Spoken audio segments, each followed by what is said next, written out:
Gusto mo bang malaman kung anong nangyayari sa araw-araw ng isang seaman?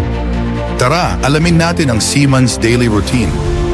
Alam mo ba kung ano ang mga ginagawa ng isang seaman araw-araw? Sa bawat araw na dumaan, hindi pare-pareho ang kanilang ginagawa.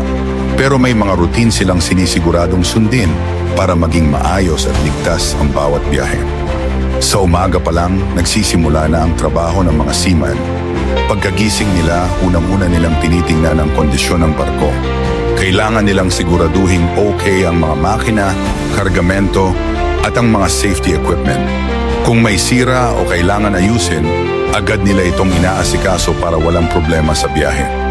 Kasama sa araw-araw na rutine nila ang paglilinis at pag-aalaga ng barko.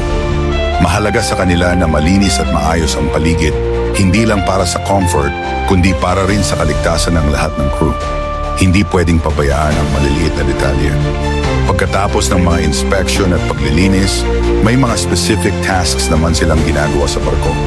May mga seaman na nagbabantay sa makina at sa navigation systems, habang ang iba naman ay nag-i-inspect ng barko para matiyak na walang sira.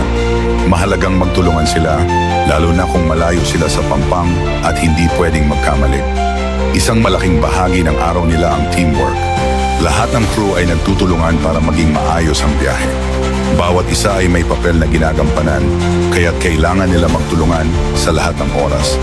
Sila rin ay may mga watch shifts kung saan may mga seaman na may duty para magbantay ng barko at siguraduhing safe ang lahat. Hindi rin mawawala ang bonding moments. Kahit malayo sa pamilya, parang pamilya na rin ang turing nila sa isa't isa.